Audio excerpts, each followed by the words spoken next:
Bismillahirrahmanirrahim. Assalamualaikum warahmatullahi wabarakatuh. Alhamdulillah. Alhamdulillahilladzi hadana lihadza wa ma kunna linahtadiya laula an hadana Allah. Asyhadu an la ilaha illallah wa asyhadu anna Muhammadan abduhu wa rasuluh. Rabbi ishrah li sadri wa yassir li amri wahlul 'uqdatam min lisani yafqahu qawli. Amma ba'd. Bersyukur kita kepada Allah Subhanahu wa taala dengan mengucapkan syukur alhamdulillahirabbil alamin, dan berselawat kita ke junjungan Nabi besar Muhammad sallallahu alaihi wasallam dengan mengucapkan Allahumma shalli ala sayyidina Muhammad wa ala ali sayyidina Muhammad. Syukur alhamdulillah pada malam yang berbahagia ini kita dapat berkumpul kembali seperti biasa. Setiap 2 minggu sekali pengajian rutinitas kita dapat kita jalankan. Alhamdulillah seluruh jamaah kita telah hadir, dan alhamdulillah juga Ustaz kita, Ustaz Sani telah hadir di hadapan kita, dan sebentar lagi akan menyampaikan tausiahnya. Untuk tidak memperpanjang mukadimah, mari sama-sama kita buka pengajian kita pada malam hari ini dengan mengucapkan lafaz al-basmalah. Bismillahirrahmanirrahim. Pada Ustaz kita, waktu dan tempat kami persilakan.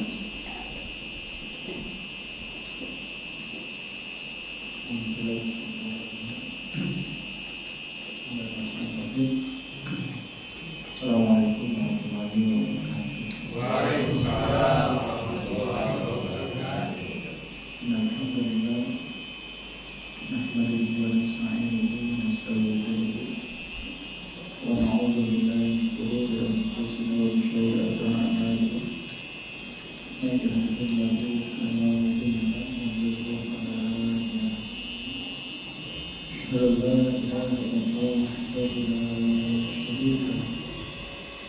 Sayyidina Muhammadin abduhu wa rasuluhu alladzi la ilaha.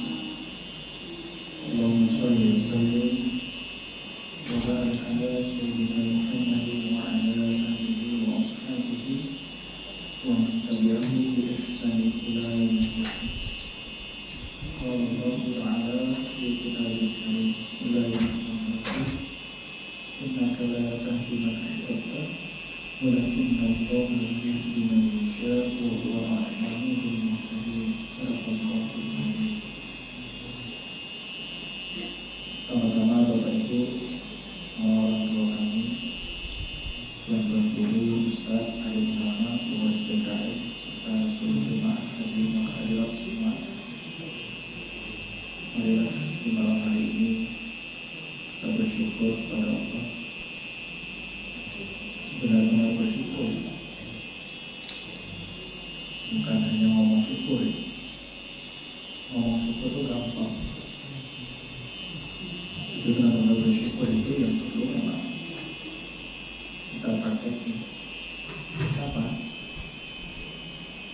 Kalau Bapak Ibu mau tahu gimana kondisi iman kita, gimana kondisi hati kita sama Allah, maka cukup ya dengan satu ini aja udah cukup. Apa itu? Gampang atau tidak mensyukuri sesuatu yang datang dari Allah. Kalau masih kesulitan mensyukuri, itu satu pertanda berarti kalbu kita, iman kita masih bukan lemah ya, ya belum memenuhi standar iman itu seperti apa. Gampang mana mensyukuri sesuatu yang mana yang paling gampang, yang sesuai atau yang tidak? Mana orang? Kita udah makan. Mana? Gampang mana? Yang sesuai kemauan kita atau yang datang itu nggak sesuai? Kira-kira gampang mana? Gampangnya sesuai. Gampangnya sesuai. Tapi sebenarnya puncak dari iman itu adalah dia nggak melihat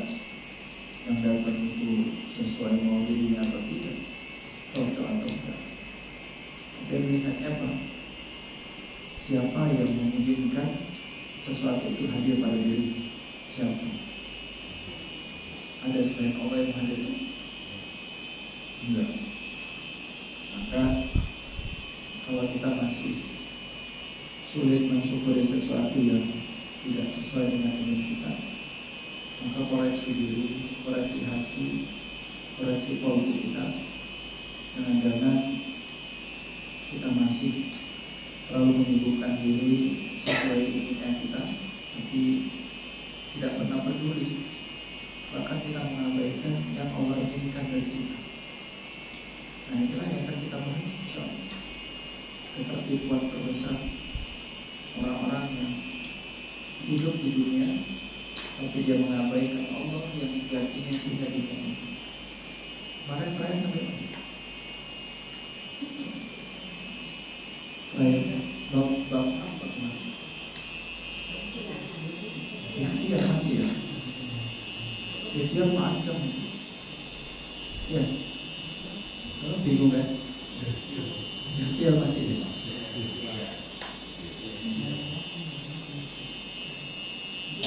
Baik, akan saya sampaikan di sini insyaallah. Saya juga berharap mudah-mudahan Allah kuatkan saya berpulang dari pagi sampai malam hari. Hanya modal minyak wangi. Iya sih. Dari Jumat, habis Jumatan, dari Ba'da Asar, maghrib tadi, bisa habis dari sini. Ada lagi di atas jam 10. Internal. Alhamdulillah Allah masih sempatkan saya karena bukan sebuah kebetulan, karena memang kalau ibu-ibu, bapak-ibu, untuk saya yang akan datang jadwal saya minggu keempat dan Sabtu keempat yang seharusnya kan itu jadwal saya Banten. Jumat, Ba'da Jumat saya sudah berangkat ke Cilegon, ada jadwal Sabtu pagi di sana. Di Jakarta Ahad pagi. Alhamdulillah kalau ganti insyaallah. Siapa yang ngatur itu? Allah. Jadi alhamdulillah masih disempatkan. Itu kan rencana. Ya belum tahu juga nanti. Ya, takdir kan di tangan Allah ya, bukan tangan kita. Maka bab yang akan kita bahas adalah kehidupan yang menipu, cahaya semu. Semu paham? Arti semu.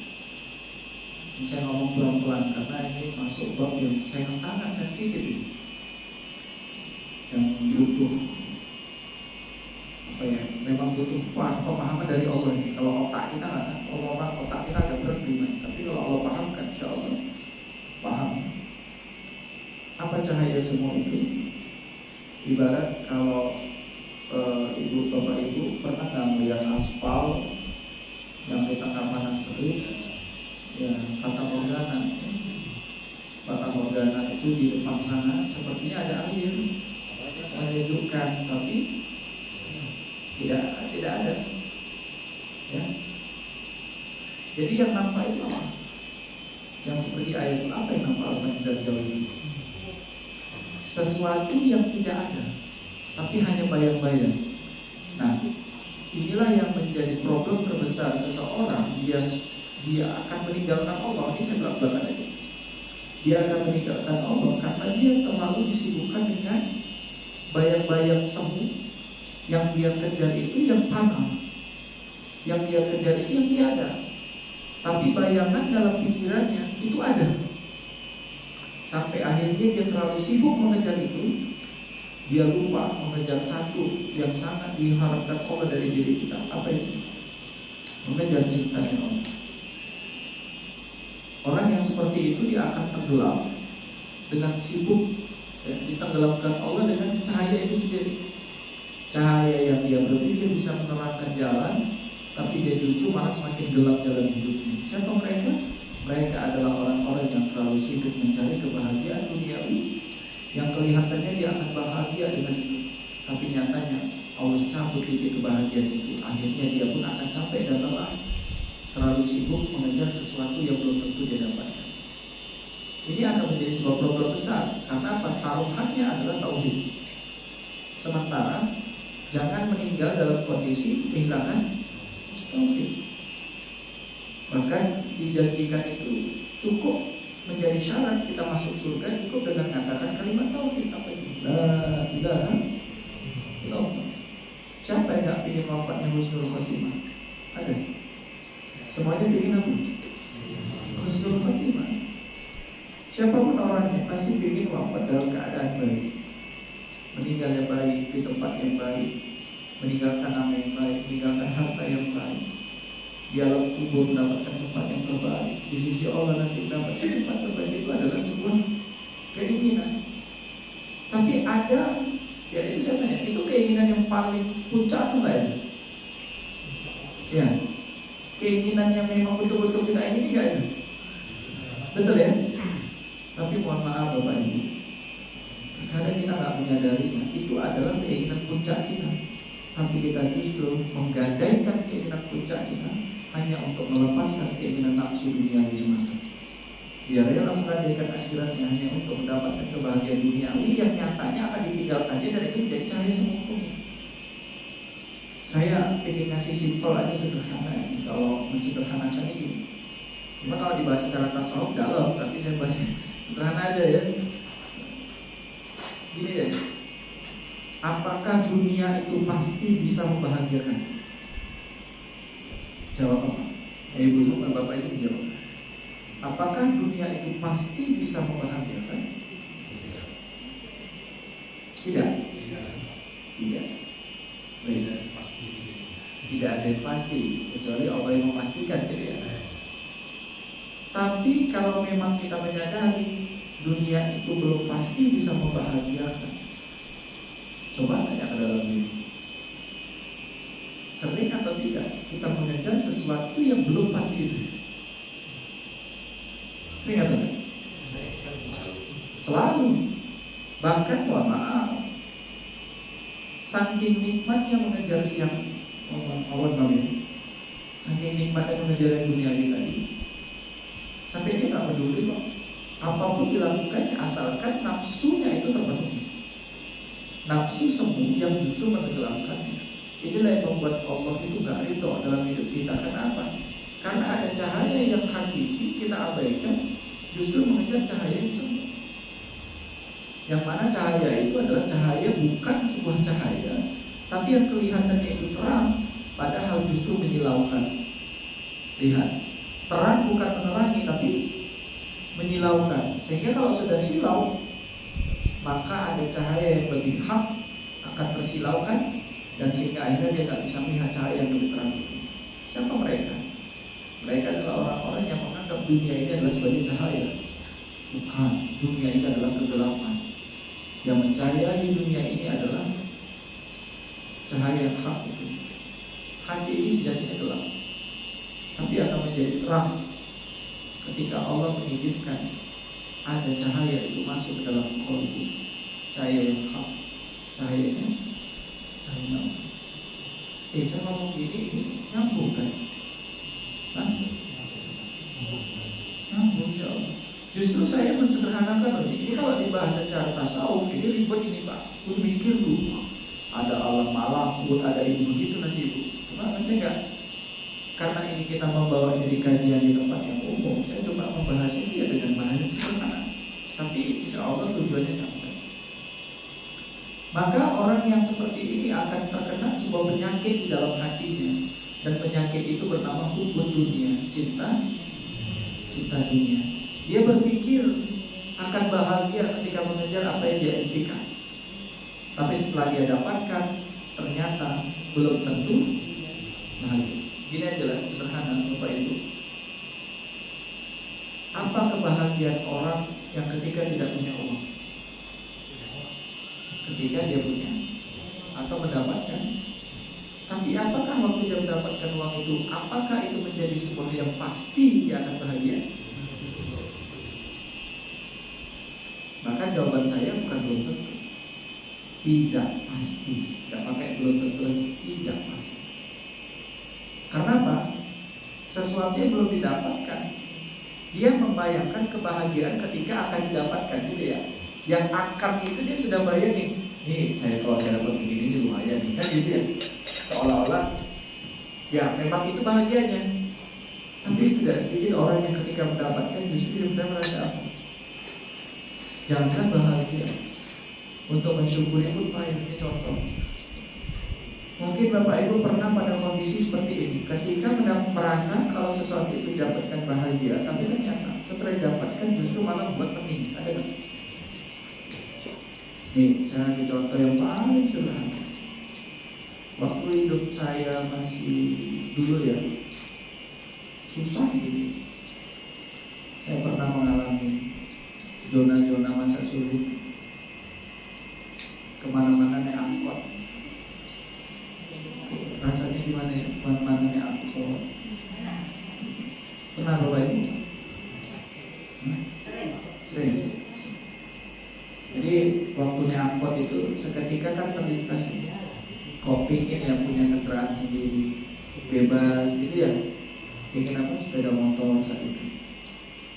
Dan saking konyolnya, keinginan itu berarti menabrak yang bukan diizinkan Allah. Dia memilih apa? Nah, kan tahu jawabannya. Apa apa? Riba. Ya dia demi siapa? Demi Allah atau demi kepuasan nafsunya? Nah, dengan berbagai macam dalih, saya kan butuh, saya kan begini, saya begitu. Ya, saya nggak bahas terlalu jauh itu, saya hanya membahas keinginan. Tapi ketika sepeda motor didapatkan, saya mampu membelinya cash, dan saya belum pernah mengalami kredit. Sampai sekarang saya belum pernah mengalami punya kendaraan kredit. Dan sepeda motor berapa kali bolak-balik ganti sampai beli mobil, saya cuma yakin aja loh, pasti ada jalan. Ternyata Allah tidak menaikkan kerja. Nah, ternyata waktu dapat sepeda motornya pening. Peningnya saya nggak pening di angsuran, beda kalau kredit ya. Tiap bulan harus pening angsuran, saya enggak. Yang ban bocor lah, yang saya nabrak orang lah, itu ngalami Pak. Yang tiba, yang dipinjam teman nggak dibalikin lah, puyeng, pening. Yang lebih parah lagi Pak, baru tidur semil, kilat, hujan, tetangga membawa anaknya sakit, awal endor semil dia yang pakai, pulang dalam keadaan berlumpur. Itu ngalami. Tapi disitulah ujian cintanya. Kau mencintai barangnya atau mencintai Allah yang ngasih barang itu? Itu saya mau ke sana arah situ sebenarnya. Sampai ya udah deh. Namanya juga tetangga mau anaknya sakit, nah kan nggak mungkin kita bilang kan juga, naluri juga ya kita juga punya bawa. Dan ada yang lebih parah lagi. Udah dicantik-cantikin, namanya anak udah dimodif-modif, anak baru satu, dipinjam kawan, alasannya apa? Mau beli bersama, nyalain orang yang belum paret masuk dalam buk kereta saya hancur kan? Pernah ngalamin saya? Keretanya hancur, saya bergaduh sama istri. Kenapa? Udahlah duit pas-pasan betulin kereta, yang pinjam orang susah. Lengkap kan penderitaan saya? Tapi itulah. Kenapa Allah lakukan itu? Nah, baru kita dapat poin. Saya dapat poin itu setelah saya belajar tauhid. Apa ya? Oh, saya dapat jawabannya. Karena saya terlalu mencintai barang itu. Allah cemburu. Engkau memilih mencintai sesuatunya daripada aku memberikan sesuatu. Ini paham maksudnya? Saya tidak menyalahkan Bapak Ibu mau beli apapun, silakan. Kalau pulau mau Bapak Ibu beli, beli kalau mampu kan. Tapi poinnya bukan mampu atau tidak, bukan tercapai atau tidaknya keinginan. Tapi di mana kau letakkan keinginan itu maksudnya. Makanya buat mampu. Semenjak saat saya belajar tauhid, saya tidak berani mencintai istri saya berlebihan. Saya tidak berani mencintai harta apapun yang Allah titipkan. Kenapa? Karena ada sesuatu yang lebih kita cintai selain Allah, itu akan menjadi racun dalam kolbu itu. Kalau racun itu mulai masuk, demi Allah, habis ini kolbu hanya diisi dengan racun-racun itu. Masuk racun satu, pengen racun dua. Masuk racun dua, pengen yang tiga. Yang tiga, satunya pengen double. Akhirnya hidupnya tidak penuh, tidak ada kepastian, tapi penuh dengan penderitaan. Makanya penderitaannya di sini bukan kita nggak punya apa-apa, bukan penderitaannya kita harus beli sesuatu untuk menderita, bukan. Penderitaan terbesarnya adalah ketika gara-gara sibuk dengan itu semua, akhirnya kita tidak menyibukkan diri untuk kembali sama Allah. Kita tenggelam semua di situ, dihancurkan Allah semuanya. Maka ada azab yang ada tapi tak terasa. Hati-hati dengan azab ini. Apa azab itu? Azab yang berat dalam hidup ini bukan karena bencana, bukan karena musibah, bukan. Tapi azab yang paling berat dalam hidup ini adalah ketika dia tersibukkan dengan kelalaian, tapi hatinya tidak pernah merasa bersalah sedikit pun di situ. Dan kita istighfar sekarang. Istighfar. Dia nggak sholat dia biasa. Yang penting sholat, telat juga kayaknya nggak kayak gini. Ibarat orang berbuat salah, nggak merasa salah, itu gimana kita lihat? Ngetes kan? Ibu aja punya anak berbuat salah, tapi nggak merasa salah, ketentengan malah. Kita selaku orang tua responnya apa? Makin sayang atau makin gerem dia? Gerem ya? Makanya bapak ibu, oh ya dibangunkan sholat juga usyuk. Siapa tadi yang merasa sholat isyanya usyuk? Maghrib lah, maghrib enggak. Kok nggak ada yang katakan? Kenapa? Kenapa? Gak berani jawab atau gak berani nebak? Hah? Khusyuk itu kalau tahu ilmunya gak minta usyuk. Kajian maghrib tadi udah masuk bab sholat usyuk.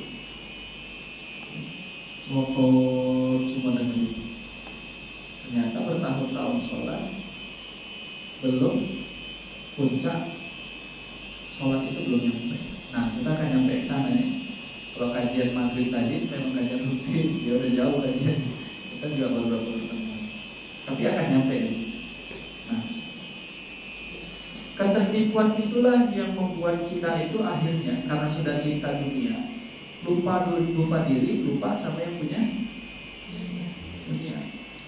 Bahkan lebih parah lagi, dia beribadah pun goalnya untuk pencapaian dunia. Sholat duha mencari dan terbahas kemarin. Dia bukan sibuk nyari ridho, tapi sibuk nyari efek yang punya ridho. Memang sholat duha itu membuat rezeki lancar, dijamin sama Allah. Tapi dia lebih suka rezekinya daripada menjaminnya itu. Makanya ujungnya apa? Dia mengkhianati Allah dalam ibadah. Dia sholat hanya untuk mendapatkan kenikmatan urusan dunia. Dan itu doktrin orang tua ke anak pun salah. Sholat biar hidupmu enak. Loh, sholat itu bukan biar hidup enak. Sholat itu supaya Allah ridho. Makanya saya nasihatin anak saya sholat. Ya doktrinnya apa? Kalau nggak sholat dosa. Tapi doktrin kita apa? Sholat lah. Nanti nggak sholat bangkrut pula. Nah itu berarti cara sholatnya untuk apa? Pencapaian dunia. Allah nggak suka dengan seperti itu. Banyak ayat yang kemarin udah ya ayatnya ya hafal. Catat ya. Catat dalam kolbu. Ternyata orang yang terlalu sibuk dengan dunia siap-siap lagi akan ditenggelamkan dengan dunia, dihabiskan kuota akhirat untuk memenuhi nafsu dunianya. Jangan kau minta apapun di akhiratku nanti. Itulah kata Allah. Masih ingat? Saya mengulang sedikit. Kita buka surat 11 ayat 15. Lo hafal semua deh ya, tak usah baca Quran ini. Ada yang ambil Qurannya kalau ada. Quran nganggurin. Itu perpustakaan yang dibuat sama PKN, bukan untuk hiasan. Ayo ada yang udah nemu? Surat Hud ayat 15. Artinya Pak Ustaz, Ya, artinya aja. barang siapa menghendaki kehidupan dunia dan perhiasannya, pasti kami berikan balasan penuh atas pekerjaan mereka. Pelan-pelan Bu. Oh. Nikmati bacanya. Jadi biasakan. Ulangan nih Pak Ustaz, kemarin berulangnya. Iya, maksud saya mengambil satu poin yang lebih dalam supaya jangan lupa ayat ini. Dan coba nikmati Bu bacanya. Barang siapa menghendaki kehidupan dunia.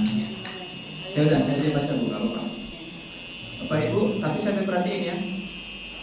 Bismillahirrahmanirrahim. Man kana yuridul hayatad dunya. Barang siapa yang menginginkan kehidupan dunia, hayatad dunya, wajinataha nuwaffi ilaihim, dan perhiasannya, dan pasti kami berikan balasan penuh a'malahum fiha. Apa itu maksudnya? Akan kami beri balasan penuh atas perbuatan yang dia lakukan atau pekerjaan yang dia lakukan. A'malahum yang kalian kerjakan. Jadi kalau bahasanya gini, barang siapa yang menghendaki kehidupan dunia dan beserta perhiasannya, jinataha nuwaffi ilaihi, pasti kami berikan penuh a'malahum fiha, atas pekerjaan mereka tidak akan disia-siakan kepada Allah. Benar ya? Kalau cuma mengejar urusan wahum fiha la yubhasun, dan mereka di dunia tidak akan dirugikan. Benar ya? Jadi dari ayat ini kita nggak akan maksudnya apa? Allah itu ketika ada orang yang berbuat dalam ikhtiarnya, mencari kebahagiaan, mencari kenikmatan duniawi, maka Allah akan memberikan. Tapi mohon maaf, ini untuk semua orang. Mau kafir, mau soleh, mau ikhlas, mau taat, mau maksiat, kalau dia berikhtiar di dunia ini, maka akan mendapatkan balasan dunia itu. Makanya jangan heran, orang yang lagi maksiat kok makin kaya. Ada orang yang di luar Islam kok kaya. Kenapa? Itu janji Allah. Tapi jangan putuskan ayat ini di sini. Apa kata Allah yang kalimat 16? Ulaika alladzina laysa lahum fil akhirah illan nar. Itulah orang-orang yang tidak memperoleh laisa lahum fil akhirah, tidak memperoleh apapun di akhirat kecuali apa? Illan nar, kecuali neraka. Wa habita, sia-sia. Ma sana'u fiha wa batilun ma kanu ya'malun. Artinya sia-sialah apa yang mereka pernah kerjakan. Jadi kalau bahasa yang ditafsirkan menurut tafsir kita sederhana. Kalau mengejar hanya untuk urusan dunia, tak usah jadi orang Islam. Betul kan? Karena kalau hanya untuk mendapatkan dunia terlalu gampang bagi Allah, mudah. Tapi yang repot di akhirnya apa? Jangan sampai pemberian nikmat duniawi itu memutuskan apa? Urusan kita di akhirat, menghabiskan kuota di akhirat hanya untuk memberi kebutuhan dunia. Nanti di akhirat saya dapat apa ya Allah? Illa, kecuali. Nah, apa itu?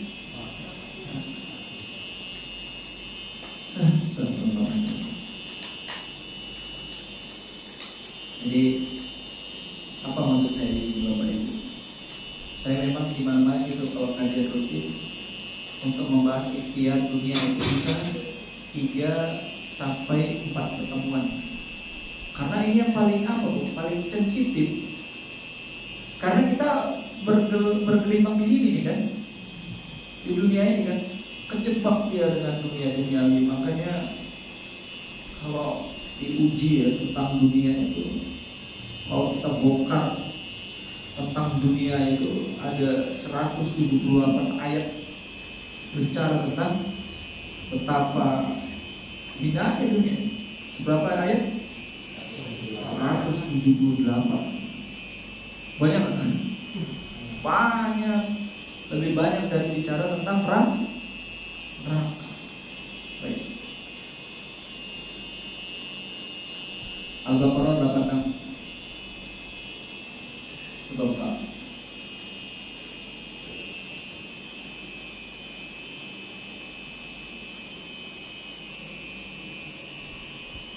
Baca aja.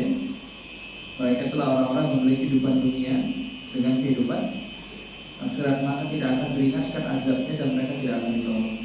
Gara-gara hubud dunia. Baik. Ya, saya rasa untuk bab ini saya tinggal masuk ke dalam. Baik, Bapak Ibu. Kalau seseorang, apa tanda-tanda orang itu sedang ditenggelamkan Allah dengan dunia, maka dia akan mendapatkan ketertipuan terbesar di mata Allah. Ibarat dia sedang menangkap kupu-kupu yang kelihatannya gampang ditangkap, terbangnya pelan, melambai kan? Coba tangkap, bisa nggak? Pernah siapa yang pernah nangkap kupu-kupu lagi terbang? Susah nggak? Susah. Kupu-kupu itu kalau lagi terbang cakep nggak? Cakep, tapi setelah dipegang, tipisnya sayapnya dipegang ada hitam ini, serbuk-serbuknya jelek kan? Jadi dunia itu diibaratkan seperti itu. Kelihatannya indah, kelihatannya itu takjub, tapi setelah kita memilikinya, justru dia tidak akan bahagia.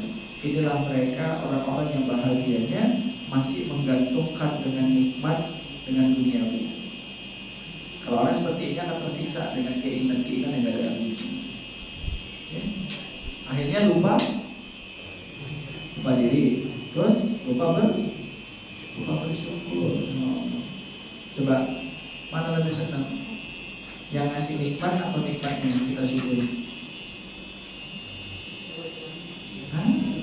Coba deh. Kita lebih suka yang mana? Nikmatnya atau yang ngasih nikmat? Yang ngasih?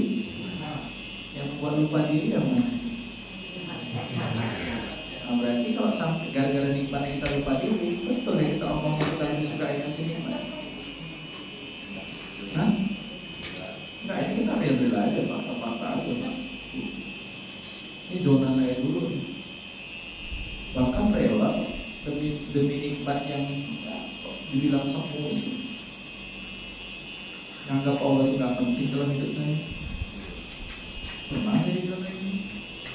Sampai dengan kalimat apa yang keluar? Mau gak sholat aja lancar kok usaha.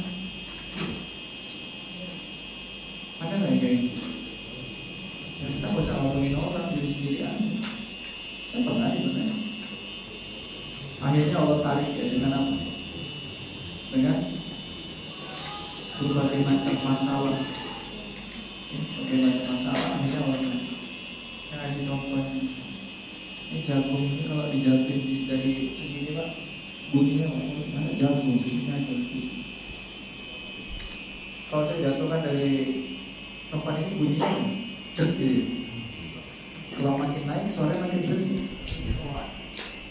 Kalau makin tinggi, kalau saya naik ke atas bisa ke atas genteng, jatuhnya makin gimana? Makin sakit ya? Mana sakit? Jatuh di lantai 1 atau lantai 21? Resiko hancurnya yang mana? 20? Saya lagi ngomongin apa itu? Saya sedang ngomongin keinginan dunia semakin tinggi, hati-hati. Naik terus. Gak sholat juga dinaikin lagi sama Allah. Terus jangan dikira diangkat Allah itu nikmat, karena Allah ingin bantingnya dalam keadaan sakit. Naik. Oh nikmat dunia ini nikmati, naik main perempuan nikmat, gak sholat dibanting naik, kambing naik, terus habis duit poin-poin terus naik, sombong makin naik, makin sombong makin naik. Sombong makin naik, udah kata Allah, udah truk klien lari istri selingkuh, anak kena narkoba. Ini itu pernah alami Pak. Akan ada cerita saya. Seorang pengusaha perputarannya 1 bulan itu perputarannya miliar, puluhan miliar perputaran bisnis, puluhan miliar bahkan ratusan miliar. Tapi hanya Allah cuma yang penting aja, habis hartanya. Kenapa bisa habis? Gara-gara apa? Gara-gara ketahuan istrinya selingkuh, anaknya ketangkap polisi gara-gara narkoba. Udah ditipu klien. Iya, bertubi-tubi gak bapak itu? Stroke gak itu? Stres, hampir bunuh diri. Tapi di zona itu Allah masih sayang sama dia. Kau udah terlalu nikmat di atas, kata Allah. Sengaja aku jatuhkan supaya kau tahu rasanya merendah, agar kau tahu siapa yang lebih tinggi, aku atau karirmu. Dia menjadikan karirnya itu sebagai tandingan ke Allah. Tahu orang yang berani menandingi Allah dengan karir, yang mereka terlalu sibuk mencari kebahagiaan dunia yang gak ada habisnya, sampai perintah Allah diabaikan, ditabrak dengan aturan-aturan Allah. Maka orang seperti ini siap-siaplah ditinggikan. Maka ketika nanti sudah sampai puncaknya, dia berpikir akan bisa menggapai langit, tapi mohon maaf, dia akan terjatuh hancur bertubi-tubi. Jadi yang pertama. Yang kedua ada lagi, masih pakai pisau. Itu yang pertama ya. Yang kedua naik terus enak, ya Allah, naik bahagia. Zuhur jam 3, asar setengah 6, isya ada lewat, subuhnya kesiapan, terus kayak gitu. Mikirin dunia, pagi dunia, malam dunia, sampai anak minta gendong tuh masih ngomong sibuk, papa sibuk, gitu terus. Udah sampai puncak, udah sampai atas, diapain Allah? Sama Allah dikejutin, gitu. Dernya kayak apa? Dibiarkan sama Allah naik, udah, malaikat datangnya dia cabut nyawanya. Sini perhitungan kita. Tuh, sakit mana? Pertama atau kedua? Kalau yang kedua juga nggak sempat taubat. Maka pembawa lahir batin, apakah taubat menunggu? Apakah mati menunggu taubat kita? Jadi kalau ada yang di sini dibuat Allah masih naik karirnya, tapi semakin naik karir, semakin berantakan ibadah, semakin berantakan sholat, semakin berantakan urusan kita akhirat kita, coba cek. Jangan-jangan itu istighfar dari Allah. Coba cek. Makin enak karir, makin berantakan urusan ke Allah, cek. Ini saya ngomong belak-belakan ini. Terserah mau diundang lagi atau enggak. Yang penting ada nyampein. Memang sensitif Pak, makanya saya sudah di awal. Ini kajiannya sangat sensitif. Tapi nggak apa-apa, sensitif itu yang dibahas itu bukan orang. Siapa yang dibahas? Diri sendiri. Jadi mau ngaji kayak mana lawak-lawak? Cak lontong lah udah. Saya pernah kena skakmat soalnya. Ustaz, daripada aku simpan-simpan di hatiku, aku gak suka malah jadi Ustaz. Loh, kok gitu Bu, saya bilang. Iya, kajian Ustaz itu kalau memponis kehidupan saya. Dalam hati saya, Bu, saya itu gak kenal ibu, saya bilang. Saya gak tahu ibu kayak mana. Kalau ibu merasa ibu diponis, itu bukan saya. Itu Allah yang ibu perasaan ibu. Masa Allah? Pada Ustaz aja itu gitu. Nah udah, terserah Bu, itu gak urusan saya. Tugas saya ngapain? Membawa sohbil. Kena skakmat saya di situ. Soalnya saya udah ngikutin 2-3 kali. Selalu ngomongnya kayak hijir saya. Jadi mau ibu yang mana? Nyindir tetangga ibu? Saya bilang gitu. Ya mau janji itulah. Ya mati saya aja gak kenal sama dia. Kok bisa saya nyindir dia? Ya udah saya tinggal aja, Bu, gak apa-apa. Tapi apa yang terjadi? Tiap kajian saya tak pernah absen, dia saya benci juga ya. Mau saya tanya juga nanti. Benci, datang terus dia. Ya, artinya apa, Bu? Jangan dikira kita nyampaikan kebaikan yang dapat respon baik dari orang, belum tentu. Kita nggak bisa bahagiain semua orang. Yang kita bisa apa? Yang bisa kita lakukan. Kita bisa memberikan yang terbaik buat orang, tapi jangan pernah berharap terbaik yang kita lakukan selalu dianggap baik orang. Tugas kita ngapain? Buat tawa, bil sampai yang ada kebenaran, sampai yang baik. Mau Allah, mau orang suka, mau tak suka, nggak ada urusan saya sama Allah. Ya saya bilang, saya ngomong di sini Bu. Mau diundang lagi, tak diundang lagi, tak urusan saya. Mau suka, tak suka, nggak ada urusan saya. Tugas saya hanya menyampaikan. Karena saya berdakwah bukan cari perhatian Bapak Ibu. Maka kalau cari perhatian Bapak Ibu, saya buat kajian yang enak-enak, diundang lagi kan? Saya enggak. Demi Allah saya nggak kecewa sih Bapak Ibu mengundang lagi, nggak ada urusan sama saya. Makanya mohon maaf Ibu, enak mana kajian jijir-jijir nggak? Iya, sebenarnya Bapak Ibu sedang tersindir, tapi karena imannya baik diterima. Iya benar juga. Nah yang pertama yang tadi saya ceritakan, dia terima nggak?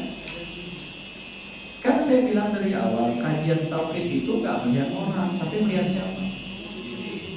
Saya nggak cerita orang, saya nggak menjelek-jelekkan orang. Kalau pun ada kejelekan sampai malah yang terlihat kejelekan diri sendiri, benar nggak? Ya itulah nikmatnya kajian tauhid. Ya. Coba saya tanya, Bu, izin saya. Apa yang membuat orang tertipu dengan dunia ini? Maka ketertipuan itu ada saya catat 1, 2, 3, 4, 5, 6. 6. Kita bahas 6-6-nya. Satu pembahasan 1 jam.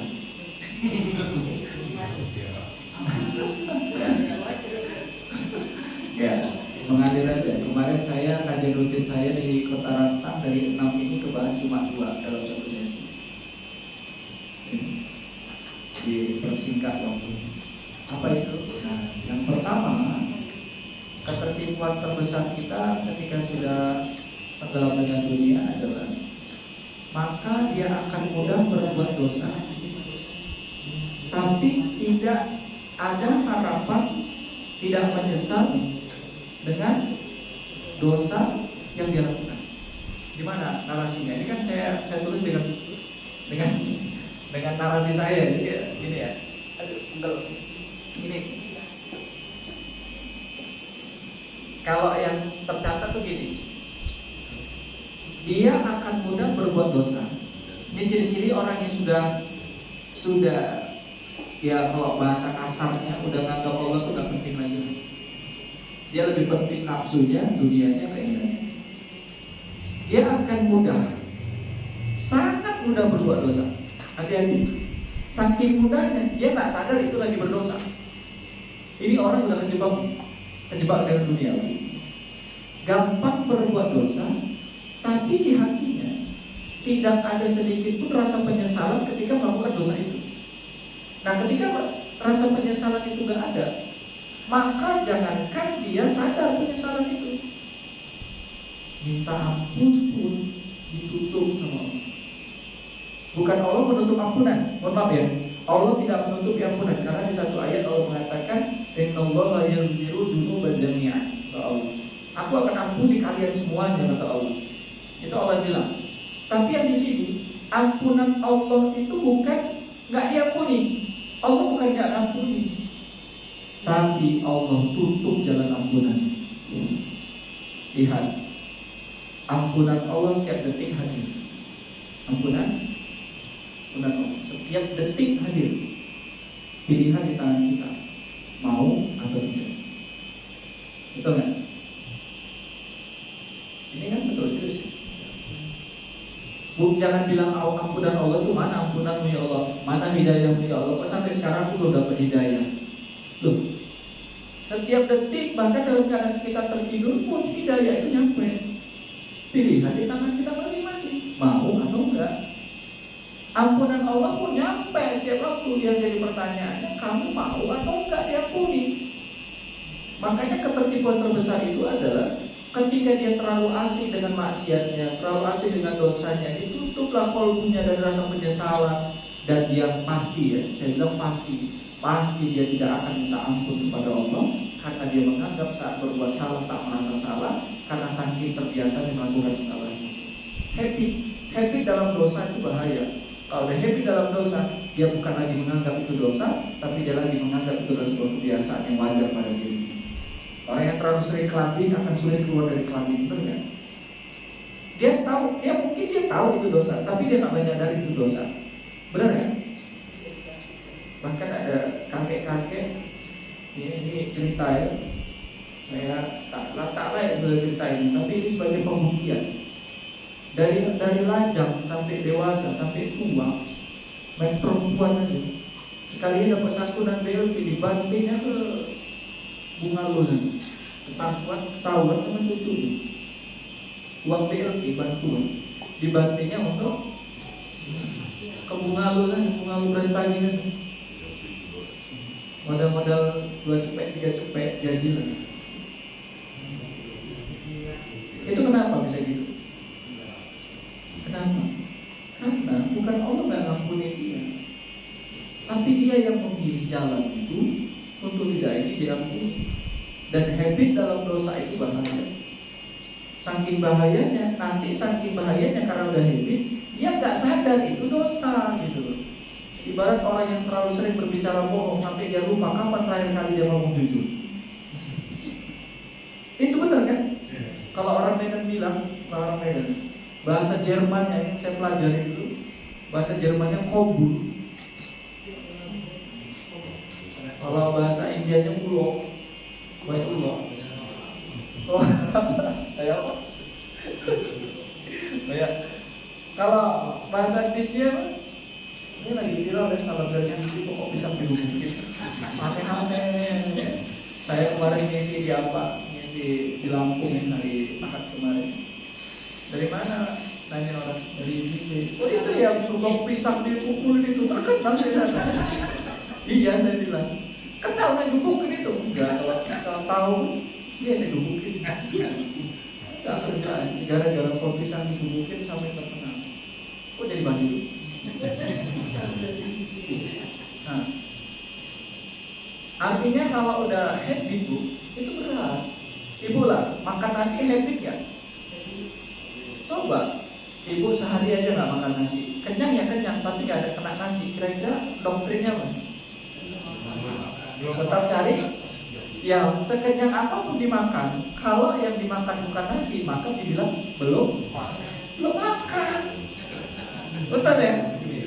Nah, habit nggak itu? Makan nasi habit nggak? Habit. Jadi sebuah kebiasaan. Nah, orang ngopi, habitnya apa? Ngopi. Dia dijejelin minum 1 jerigen itu pun dia nganggap belum. Itulah habitnya orang merokok. Sama. Kalau nggak merokok buntu otaknya. Saya nggak ngerti ya, soalnya saya nggak merokok. Iya betul. Kalau nggak merokok sehari aja buntu. Teman saya kalau ngisi kajian nggak minum kopi nggak keluar hadis tuh. Saking apanya? Moodnya itu minum kopi. Tapi bukan lagi ngisi kajian minum kopi. Sebelumnya dia kena doping gitu. Apa dopingnya? Doping halal kopi. Masya Allah ya. Al-ma'ul qahwah kata orang Arab, teman-teman kita ya. Qahwah Al-ma'ul firdaus, air dari surga. Air apa? Kopi. Ya nggak apa-apa selagi itu Allah, nggak masalah. Yang jadi pertanyaannya kan habitnya itu kan, akhirnya terdoktrin kan. Terdoktrinnya apa? Kalau nggak minum kopi otak buntu, nah itu. Nah kalau nggak berkobur nggak enak, ujungnya apa? Berkobur aja. Makanya habitnya apa? Sering duduk di warung. Kalau orang tak bercakap, dia mancing cakap. Orang udah diam dipegang paha, ini loh pak, ini orang udah pernikahan yang cakap aja betul. Ya karena kebiasaan dia apa? Mengkobur. Makanya guru kami menyampaikan, semakin sering kau berdakwah, semakin kau banyak diam. Jangan jadikan dakwah itu habit. Kalau jadi dakwahnya itu habit, akhirnya pada dakwahnya bercakap aja, berbuat enggak, gitu loh maksudnya, paham ya? Makanya kita dilatih ini bukan pandai cakap, tapi sebisa mungkin kita pandai mengamalkan apa yang kita perbuat. Dan itu nggak sama, Bu. Betul, ruhnya beda. Orang yang hanya bercakap sama dia udah berbuat, keluhnya nggak sama. Ya itu Bapak Ibu sendirilah yang merasain sebagai pendekar. Saya kan cuma punya radio aja. Nah, berarti resiko nggak nih kalau udah habit itu muncul yang sifatnya dosa? Kira-kira beresiko nggak? Bahaya nggak? Saking bahayanya, apa yang terjadi dalam hidupnya? Dia udah nggak bisa bedakan mana yang halal, mana yang haram. Yang dia tahu asal nafsunya terpenuhi, cair, jadi. Rezeki halal, rezeki haram, dia nggak peduli. Yang penting cocok menurut dia, bungkus. Mana? Dia mau sholat nggak sholat, dia nggak peduli. Ya lagi sempat dia sholat, dia nggak sholat, ya karena sibuk. Maklum Allah juga nggak tahu. Gitu lagi pakai dalil buat sendiri dalil sendiri. Cari nafkah, nafkah itu ibadah. Pakai dalil gitu. Jadi kalau orang yang sudah habitnya di satu tempat yang menjadi kebiasaan, maka apa yang bisa merubahnya? Nasihat. Nah ini terbuka. Ciri-ciri orang yang sudah paham, maka akan keluar huruf apa itu? Nah tapi jangan langsung negatif ya. Ternyata itu berlaku juga untuk yang habit baik. Habit baik. Misal habitnya sholat selalu tepat waktu. Kira-kira kalau satu saat dia nggak tepat waktu, rasanya apa? Ada yang kurang? Ada ya? Ada yang kurang. Biasa dia memang setiap hari sedekah, misalnya setiap Jumat. Satu saat nggak ada rezekinya. Misalnya ibu setiap Jumat ngasih makan orang sholat ya. Habis sholat kan sekarang lagi rame ya, bagi-bagi nasi, bagi kue. Biasa ibu setiap Jumat 1000 bungkus biasanya. Amin gitu ya. Ada doa yang baik itu mau-maunya itu doa Bu. Saya punya niat gitu, target saya setiap Jumat harus bisa donasi 1000 nasi. Dimulai dari berapa? Dari 2 bungkus. Orang niat aja nggak bayar, suka-suka saya kan gitu. Walaupun kita cuma 2 tiap minggu, 3 kan berjalan 2, 3, nanti lama-lama kan bisa jadi 200, 300, benar kan? Yang penting habitnya dulu dibentuk, karakter habitnya itu. Nanti menjadi biasa. Nah satu saat misalnya saya nol, gak ada saldo, gak ada duit, dompet habis. Kena di hari Jumat, yang biasanya saya ngapain? Biasanya memberi. Rasanya apa sakit? Sedih atau happy? Kira-kira apa doa saya kalau ya Allah, hari ini saya mohon maaf belum bisa memenuhi kebiasaan yang saya lakukan karena saya sudah ada. Gak usah ibu aja dengar saya doa kayak gitu. Kira-kira apa solusinya? Ya apa mas? Iya saya kasih. Gitu kan? Betul nggak? Ibu mau nggak ngasih gitu? Mana dia bu saya bikin sedekah kebiasaan gitu. Udah mas nggak apa-apa saya bantu. Gitu nggak? Itu manusia nggak? Gimana Allah? Coba gimana Allah? Karena rezekinya ditahan, dia nggak bisa jadi sedekah kulimpah gitu.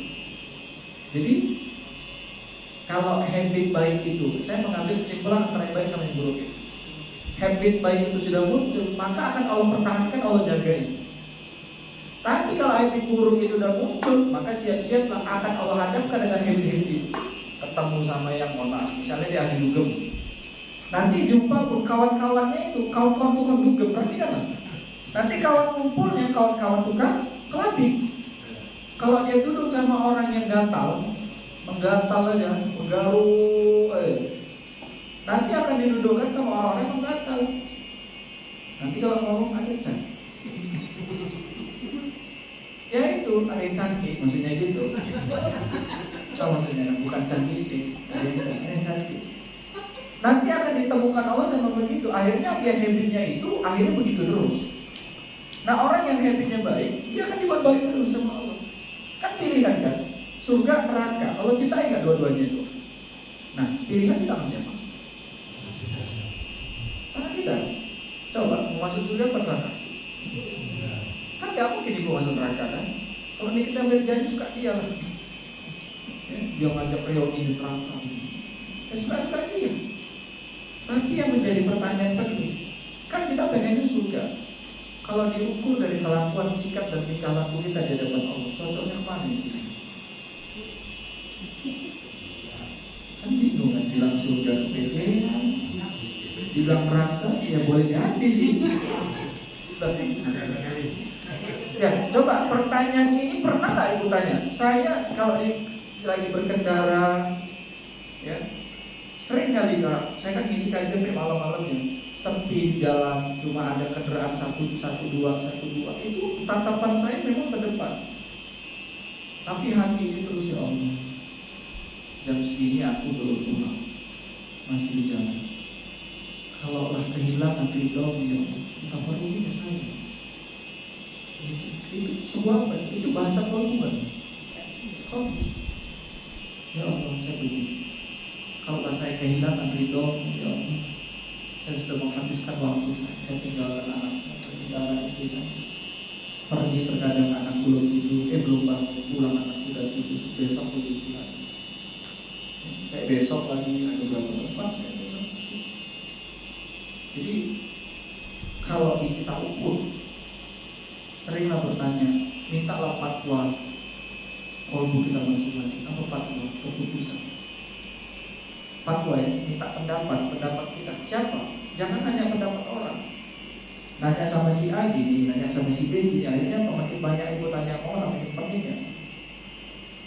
Tapi tanya dalam tidak. Coba saya menanya, gimana caranya minta fatwa dalam hati sendiri? Pernah nggak ada yang latih itu? Kalau dalam kajian tahu itu harus ada itu. Mau? Nah, caranya sederhana. Silakan ibu pegang di mana detak jantung ini. Coba pegang. Laba detak jantung. Kerasa, udah pegang aja pegang. Udah? Kalau yang ibu pakai telepon, masukkan tangan dalam telepon. Rasain detaknya? Kerasa? Coba merem boleh. Ikuti kata-kata saya. Ya Allah, hari ini masih kau detakkan ya Allah. Tapi hamba gak tahu ya Allah, berapa lama lagi sisa detakan ini ya Allah. Sementara amal masih sedikit ya Allah. Dosa terus mengalir ya Allah. Mencintaimu masih sekedar, tapi bermaksud kepadamu luar biasa ya Allah. Apa mohon pada selagi jantung ini berdetak ya Allah, berikanlah, mudahkanlah kesempatan diri ini untuk menghamba kepada kami. Sadar masa lalu diri ini, sadar siapa diri yang dulu, tapi hari ini dan ke depannya hamba ingin menjadi hamba yang engkau tersenyum menatap diri ini dengan penuh kehambaan di hadapan, yang kau ridho di dalam, engkau ridho dengan hidup ini, engkau ridho di sakaratul maut, dan engkau ridho di alam kubur, engkau ridho di yaumul mahsyar, dan engkau ridho di yaumul hisab, dan engkau ridho di yaumul akhir, dan engkau memilih diri bisa menatap wajah dan masuk ke dalam surga. Rasanya menangis. Itu kadang saya kalau dari jalan pegang dari jantung, ya Allah, masih detak ya Allah. Tapi berapa lama lagi ya? Ada kita nggak bisa nebak ini berapa lama detakan jantung ini. Bisa nggak itu nebak? Nggak bisa. Jadi ketika kita sudah terbangun dari tidur yang panjang, terbangun dari kesadaran spiritual yang sudah mulai kita tidurkan, kita bangun sih, sadarkan spiritual kita, ya Allah. Kayak tadi itu, amalan masih sedikit, tapi sisa umur nggak tahu. Amalan masih sedikit, maksiatnya jalan terus, ya. Khusyuknya kadang-kadang, tapi lalainya setiap waktu. Coba kalau sering-sering kayak gitu, kira-kira kita jadi semakin apa di hadapan Allah? Kajian 21 ya. Nanti bab itu akan ketemu di tauhidnya Nabi Yunus. Insya Allah pertemuan berikutnya kita sudah membahas tentang kenabian, tauhidnya Nabi Ibrahim, tauhid Nabi Adam, tauhid Nabi Yunus. Belajarlah dari 5 nabi. Kalau ingin belajar tauhid yang betul-betul bukan berarti mengasihkan nabi-nabi lain. Kalau mau memahami ketauhidan, belajar dari 5 nabi. Dan insya Allah 5 nabi ini akan kita bahas. Pertama Nabi Adam. Yang kedua, yang paling maestro tauhid itu Nabi Yunus. Kalau ingin bab tauhid dikupas tuntas habis, cukup membedah Nabi Yunus udah mewakili semua nabi. Insya Allah Nabi Yunus. Yang ketiga Nabi Musa, dimana dia bisa menaklukkan Fir'aun dengan cara yang Allah SWT itu tauhid. Yang keempat tauhidnya Nabi Ayub. Luar biasa kan? Yang kelima tauhidnya siapa? Muhammad Rasulullah SAW. Makanya saya kalau ada membahas tentang bab Nabi Yunus, hati ini seperti menjerit menangis saja bawahnya. Apalagi kalau guru kita menyampaikan dulu betapa cintanya Allah menyelamatkan Nabi Yunus dalam perut ikan itu. Masya Allah, apa yang dilakukan Yunus, apa benefitnya ketika dia kembali kepada Allah, dan kenapa Allah tenggelamkan dia, itu dibongkar di Al-Quran. Dan insya Allah bukan malam ini kita bahas, atau malam ini jangan sabar lagi ya. Murah-murah Pak, subuh aja kita jalan. Bilang aja kalau Ustaz Nah ada, besok jalan subuh kosong, Ahad baru. Jadi apa yang tersampaikan tadi sebetulnya intinya apa? Ya intinya itu yang disenggol Bu, saya juga terkejut dari tadi.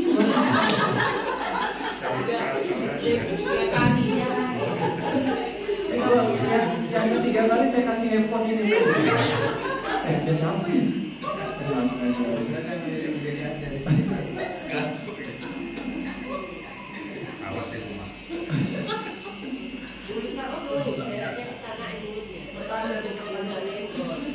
Enggak, yang gak enaknya bunyi doang, isi gak ada. Kok ada warna apa ya? Apa saya bilang tadi? Oh, intinya ya sebelum kita tutup habis itu kita sesi tanya jawab dan makan jagung. Daripada manggilin udah tadi itu. Saya tahu ibu sebenarnya dari tadi mau makan, cuma kan kayak enak sambil denger sampai apa gitu. Kalau kacang kan kecil masih bisa gitu. Kalau jagung kan kayaknya wah gitu ya kan. Gede pula ya kan. Ya udahlah saya berpengertian lah. Karena juga pernah jadi jemaah begini. Nah intinya sederhana. Intinya kalau spiritual kita tertidur itu asbabnya karena dunianya udah kegedean. Maka bangunkanlah dengan cara apa? Dengan cara berme time. Apa me time? Bahasa Inggris. Me time. Me to me time. Waktu berarti waktu makan mie. Kami itu saya. Me time itu mau nyambil waktu sendiri, menjeda diri. Ngapain? Bukan ngelamun. Makanya dulu saya pernah bilang, daripada naik sepeda motor, daripada nyetir, ngeliatin baliho, ngeliatin banyak orang, mending kamu minta mau aja sendiri. Matikan radio, matikan musik, heningkan. Apalagi kalau di mobil kan senyapnya sendiri, ya. Tapi jangan begini sampai nyetir soalnya, tetap tangan disetir, tapi detak itu dirasain. Ya Allah, aku berjalan. Apa pasti sampai rumah? Nah, saya pernah ngalami dulu di tol, mulai dari Tapitan kayak panjang kali mau ke saya keluar dari Semayang, kayaknya nggak keluar. Tapi dalam hati ini langsung boom. Daripada saya ngelamun, daripada saya makanya, mending saya ngobrol ke Allah. Ya Allah, jalan yang panjang ini aja aku nggak tahu apakah bisa keluar atau nggak dari tol ini. Jangankan bicara di rumah ya. Aku nggak. Ya Jadi ya Allah, kalaulah ini menjadi perjalanan yang terakhir dalam hidupku, gak punya pilihan yang paling kuharapkan, jadikanlah perjalanan itu perjalanan kehambaan di hadapan. Makanya sayang kalau kita lagi menyendiri itu justru kita memilih menghayal proyek, biarkan aja Allah yang kendalikan. Dengan cara apa? Ikhtiar kita lakukan, setelah itu ambil waktu kita bisnis apa segala macam. Tapi tidak. Kemarin saya ingat banget diuji ya sama Allah itu dengan penuh kesabaran. Diuji dengan penuh kesabaran yang sangat luar biasa. Saat saya di Bandara Kuala Namu, tahu kan layan apa? Kan kodenya BCT ya. Ya, jadi telat. Delay. Orang ada yang repet-repet. Oh ini saya mau cepat, begini. Ada yang begini. Saya cuma diisi ke dia. Ya Allah, penundaan ini izin pasti dia. Emang kalau kita ngerepet gak ada gitu kan? Enggak ada. Sudah saya nikmati. Berangkatlah saya menuju Jakarta. Sampai Jakarta dioper-oper. Udahlah masuk di gate ini. Tiba-tiba operator ngomong, tujuan ke Bandar Lampung, pindah ke gate ini. Udah pindah di gate itu, mohon maaf sekali lagi pesawat yang kami berikan tidak bisa terbang hari ini, maka pesawat kami alihkan dengan maskapai yang lain. Pindah, ada repet gitu.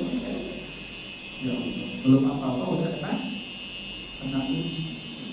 Masya Allah, ke toilet, duduk, toilet, saya tinggal di pas di sini. Coba duduk di mana? Berdiri, perasaan, tidak enak duduk saya.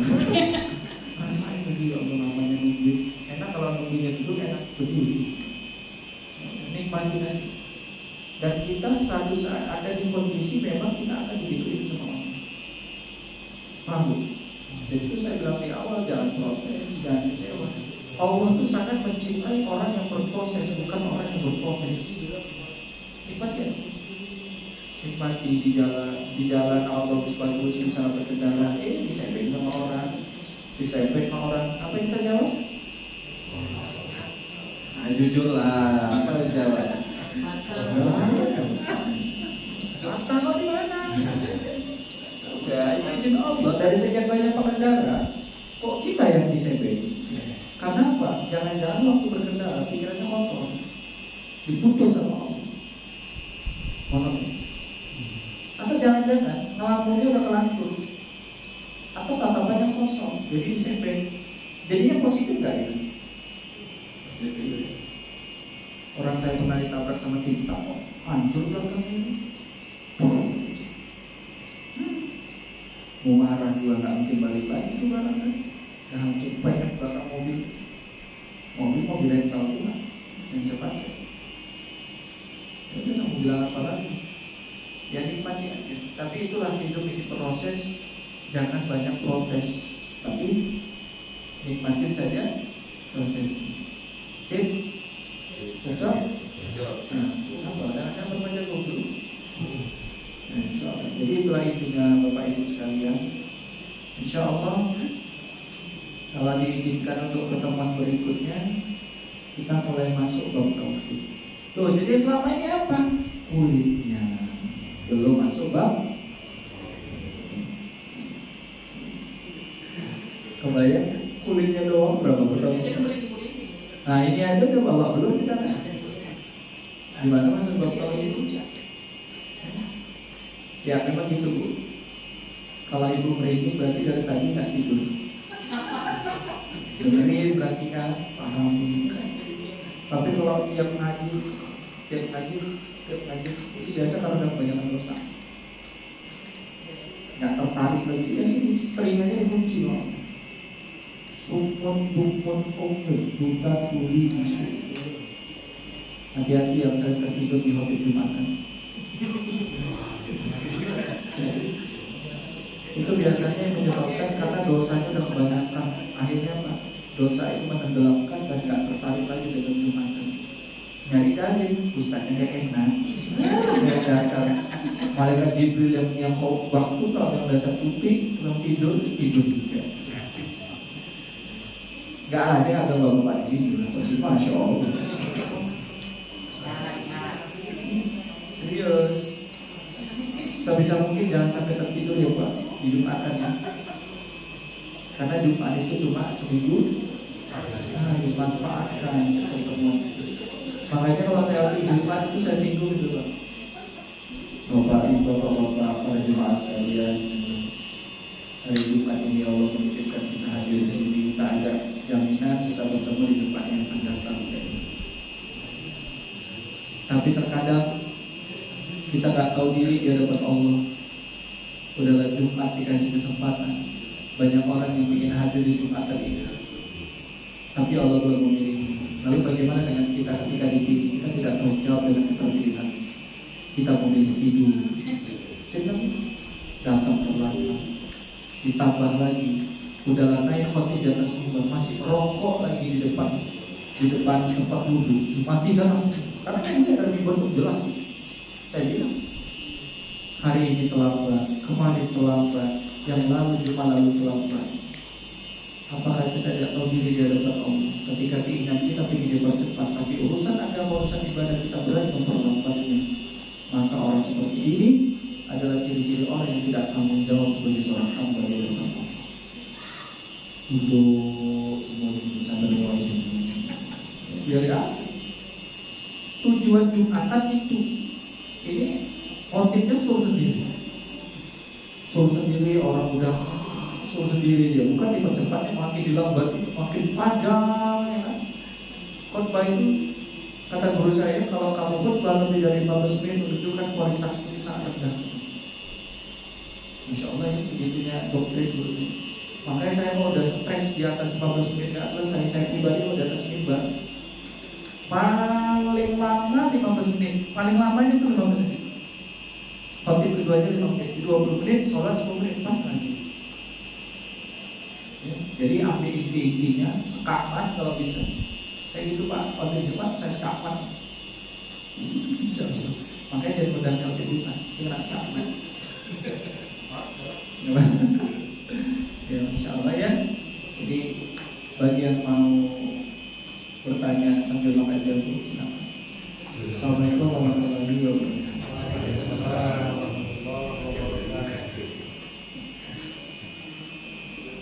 Saya Bapak Ibu dipersilakan untuk bertanya. Seksi tanya jawab kita kasih waktu 10 menit.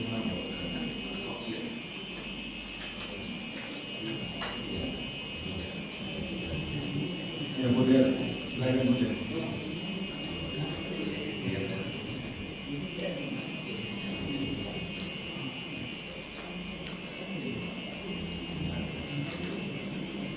Saya awal dari Ustaz. Boleh Pak? Tadi Ustaz ada mengatakan nabi yang tauhid ya Ustaz, ada 5 nabi ya. Saya pernah mendengar Nabi Ibrahim termasuk salah satu Ustaz, tapi saya tidak mendengar Ustaz memang tidak termasuk atau gimana? Bukan dia termasuk yang penguatannya di mana? Ibrahim masuk yang dibakar oleh Namrud. Masuk. Tapi penguatannya di mana nih? Kalau pendalaman, kalau semua nabi kan tahu gitu Pak. Tapi pendalamannya itu ya di mana? Nabi Musa, Nabi Idris itu ceritanya panjang-panjang di Al-Quran gitu loh. Kalau Nabi Ibrahim sekedarnya dia. Tadi pertanyaan Bapak tentang Nabi siapa? Yes. Nabi Ibrahim.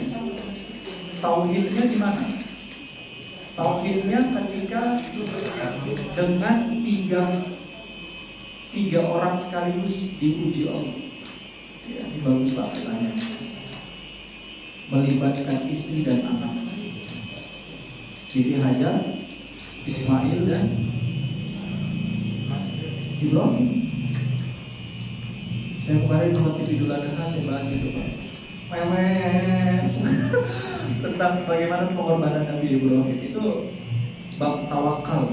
Ibrahim itu lebih kepada bab bab tawakalnya dia, bab kepasrahan, bab keikhlasan. Nah, kalau yang Bapak tanya tentang Nabi Ibrahim, kalau mau belajar ikhlas, belajarlah dengan Nabi Ibrahim. Kalau mau belajar ikhlas, sampai ditaklik, dibuat sertifikatnya sama Allah di Al-Quran di surat 4:125. Coba buka surat 4:125, surat An-Nisa. Ayo buka, saya buka juga. Apa yang inti dari kisah Nabi Ibrahim? Intinya adalah surat 4:125. Coba siapa mau baca? Artinya dia Pak. Boleh. Dan siapakah yang lebih baik agamanya daripada orang yang dengan ikhlas berserah diri kepada Allah? Oh, siapa orang yang paling baik agamanya? Kecuali ya, masa di sini siapa orang yang paling baik agamanya yang dengan berserah diri, ikhlas berserah diri kepada. Jadi agama yang paling baik di mata Allah adalah orang yang paling ikhlas berserah diri. Nah, belajar ikhlas, belajar berserah diri. Terus lanjut. Sedang dia mengerjakan kebaikan dan mengikuti agama Ibrahim yang lurus. Nah, berarti dari ayat ini jelas kalau kita mau belajar bab ikhlas, itu belajar dari Nabi Ibrahim. Makanya kalau bicara bab tauhid,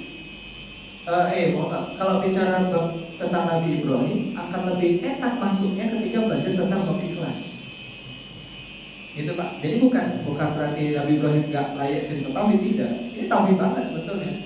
Cuma goalnya yang Allah arahkan itu adalah ikhlas. Nabi Sulaiman bertauhid nggak? Tapi gimana tauhid Nabi Sulaiman? Ketika diuji dengan apa? Dengan syahwat. Benar nggak? Yang Nabi Yusuf misalnya, Yusuf syahwat. Nabi Sulaiman dengan apa? Dengan tahta, kan? Kekuasaan. Nabi Yusuf dengan apa? Dengan kegantengannya, ya, nafsu. Tapi tauhid kan? Tauhid. Tapi goalnya kan masing-masing kan? Nabi Ibrahim dengan pertaubatannya, ya. Nabi Isa dengan apa? Dengan Nabi Isa itu dengan fitnahnya, ya. Nabi Muhammad dengan mukjizatnya, masya Allah. Nabi siapa lagi? Nabi orang tuanya Yunus, orang tua Yusuf, Yakub ya, melihat anaknya terjadi pertengkaran itu, Insya Allah. Saya bukan berarti mengasingkan nabi-nabi yang lain, tapi ya dari yang kita pelajari, ketauhidan mereka luar biasa. Makanya kalau bab Nabi Ibrahim ini saya lebih memilih ketika kita mengambil poin bab ikhlas. Ikhlas meninggalkan anak, ikhlas anaknya disembelih. Nah, itu bab ikhlas. Ya ujungnya tauhid juga, tauhid pasti. Ya. Paham ya? Jadi buat kita semua yang disampaikan tadi ditanya oleh Bapak tentang Nabi Ibrahim itu goalnya itu sampai Allah pilih apa? Ikutilah agama Ibrahim lurus kalau mau belajar Nah, berarti kalau belajar ikhlas belajar yang mana?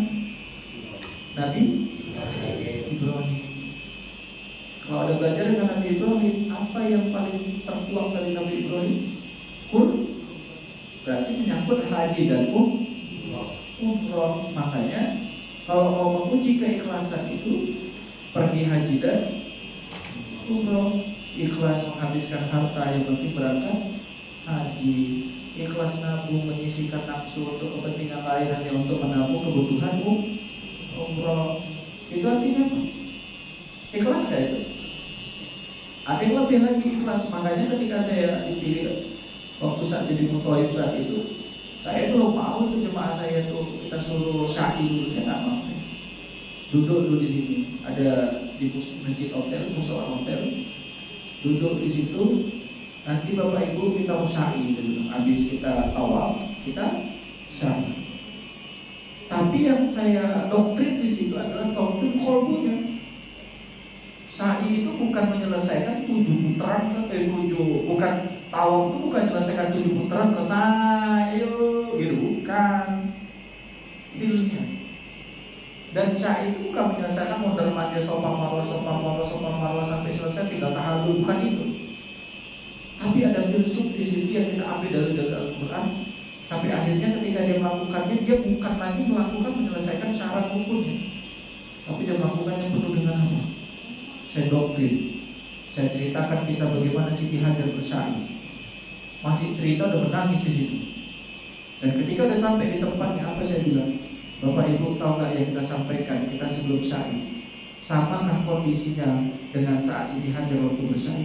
Beda, lihat lantainya bersih, air jam-jam kanan kiri, ber-AC, nyaman nggak? Nyaman, saya bilang. Tapi bayangkan hari ini kita berada di posisi Siti Hajar, Masya Allah, sambil sa'i nangis. Ayo dari kecil ngebayangin itu gimana tujuan itu. Jadi dampak ibadah itu melekat di sini. Beginilah Siti Hajar. Tidak, jangan tanggung jawab. Makanya saya tegaskan sama teman-teman kita, saya kan banyak mubalik. Antum kalau cuma udah berkapaahnya itu jelek banget. Penting kan orang itu udah sa'i, udah itu. Jadi akhirnya apa? Selesai syariat udah ujungnya apa? Habis ibadah mikirin ngapain? Oleh-oleh. Bukan salah, enggak. Sampai sekali kan di situ kan. Tapi tujuannya itu harus jelas gitu. Dia itu mau ibadah gitu. Saya jadi bandar udah saya doktrin. Bapak Ibu, gimana seandainya kalau kita udah sampai sini tinggal berangkat, duit habis, anak istri kita tinggalin, harta kita tinggalin, terus Allah cuma bilang, aku gak ridho, nangis kok. Nangis. Kok bisa gitu Ustaz? Ya, gara-gara niatnya salah. Yuk kita lurusin niat kita kesana tuh ngapain? Bukan OTW jalan-jalan, bukan mau belanja, bukan kesok-sokan, bukan pamer sama orang kalau kita udah berangkat gitu. Nangis. Insya Allah. Itulah ketika kolbu udah masuk, insya Allah. Dan gara-gara begitu, dengan kemana-mana berapa travel mintain saya bilang nanti lah, ya. Nanti. Kenapa nanti? Karena belum dibuka. Kalau dibuka masih payah. Ya. Saya kalau ada halangan kemarin bulan 10 saya berangkat kalau nggak ada pandemi. Saya setahun bisa 4 kali. Tapi bismillah bukan karena itu. Karena kasihan Bu, orang udah nyampe sana, ritual, cuma ritual doang saya. Gimana mereka tuh bisa betul-betul ini memang ibadah. Gimana mereka tawaf itu, merasakan itu ukur-ukur ibadah itu. Dan ketika di perjalanan mulai dari mikot itu masuk ke masjid-masjid perjalanan seperti itu, ya mereka bisa merasakan seolah-olah memang berada di Jabal Nabi. Allah ya, bisa. Oke, lagi. Silakan Bapak Ibu. Bu, jantungnya boleh dimakan. Serius ini, serius.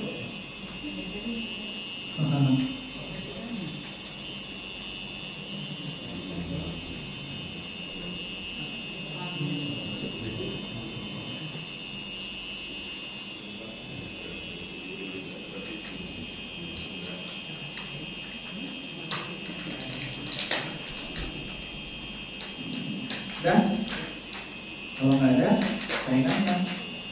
Ada satu Pak. Oh, takut ditanya. Dimulai dari Ya, boleh. kalau kita berniat sesuatu, apakah wajib atau harus kita lakukan? Iya, maksudnya saya belum paham pertanyaannya. Ya, Kita berniat sesuatu misalnya. arti sesuatunya itu dalam bentuk apa? Gitu ya. Dalam bentuk apa? Dalam Ustaz bilang tadi tentunya ya. Apakah harus kita laksanakan atau apakah suka loh? Iya benar. Yang di bawah yang saya mau apa? Sedekah, mau 100, atau 200. Tapi ini harus. Tapi ini 100 kan dia suka kan bisa. Niat yang ini kan ada niat itu, jangan samakan niat dengan nazar, yang berbeda. Nazar itu wajib jatuh hukumnya. Niat itu niat kebaikan udah terpatri di sini. Misal niat baik itu ya, saya pengen bangun rumah tahfiz. Apakah itu menjadi sebuah kewajiban? Bukan, itu menjadi niat baik. Tapi saya usahakan gitu loh. Apa ketika kami usahakan itu bisa jadi dosa? Tidak. Itu namanya niat kebaikan. Tapi kalau nazar beda. Contoh, misalnya nazar gini, saya harus setahun 4 kali hatam. Itu bukan niat, namanya apa? Nazar. Berarti ada kata apa sih itu? Harus. Kalau udah harus berarti apa?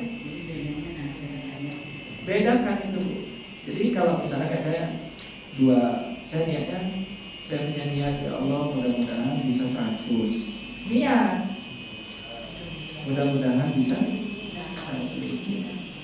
Gak berjanji tapi diniatkan niat. Nah, ini perbedaan nazar sedangkan dengan niat. Misalnya gini, saya contoh, nanti kalau saya keluar dari 13, saya ngundang anak yatim 10 orang deh, itu nazar atau niat?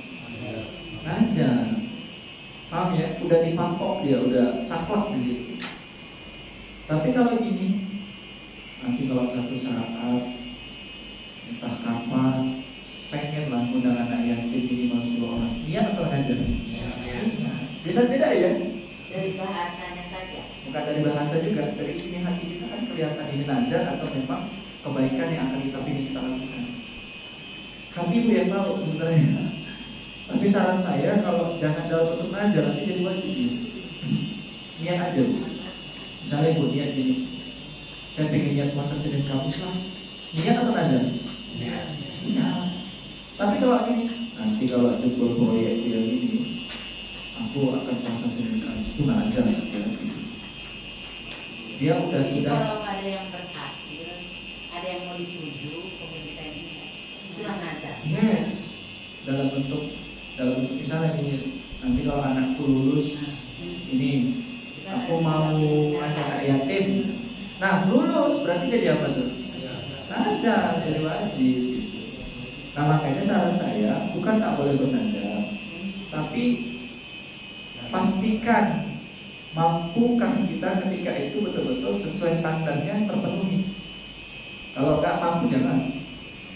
Nah misalnya ada orang ngaco, saya berniat, saya kasih wasiat ke istri saya bernazar kalau saya wafat nanti kuburkan saya di mana gitu misalnya, tapi tempatnya jauh, nyusahin keluarga, itu nggak usah Pak Bu.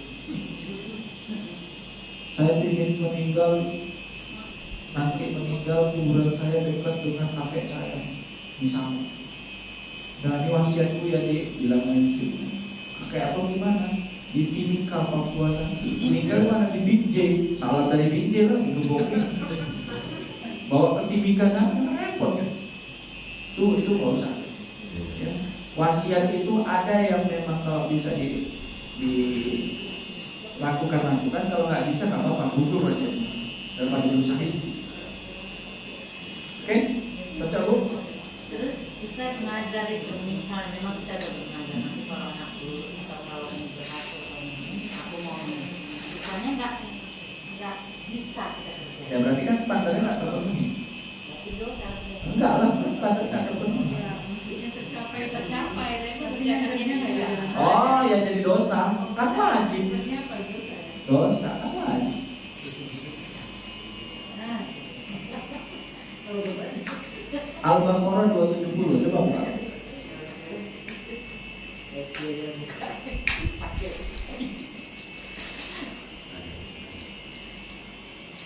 Buka. Ini buat orang yang nabrak nazarnya. Azab dunia. Ayo, buka. Ayo, saya baca. Dan apapun infak yang kamu berikan atau nazar yang kamu janjikan. Ingat, nazar yang kamu janjikan. Maka sungguh Allah mengetahui. Tuh, Allah udah catat. Terus? Dan bagi orang zalim tidak ada seorang penolong Siapa orang yang zalim itu? Zalim. Tapi kalau infak itu bukan bentuk najar, itu kan bunyinya dan adapun infak yang kamu berikan, berarti kan bukan najar ya. Atau najar yang kamu janjikan, berarti dua pilihan itu. Kebaikan memang iya, sama nazar nggak sama. Jangan zalim. Ya.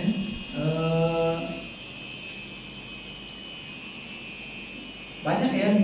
Bagaimana kisah nabi-nabi juga bernazar.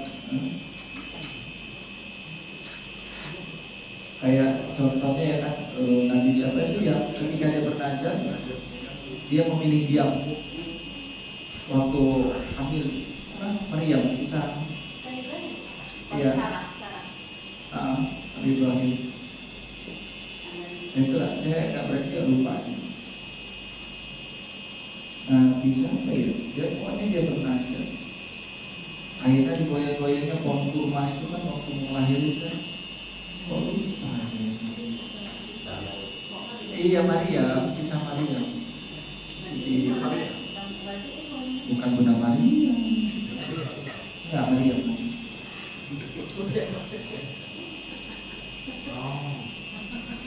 Pak Ustadz yang ini tadi nazar. Jadi kita bernazar Pak Ustadz.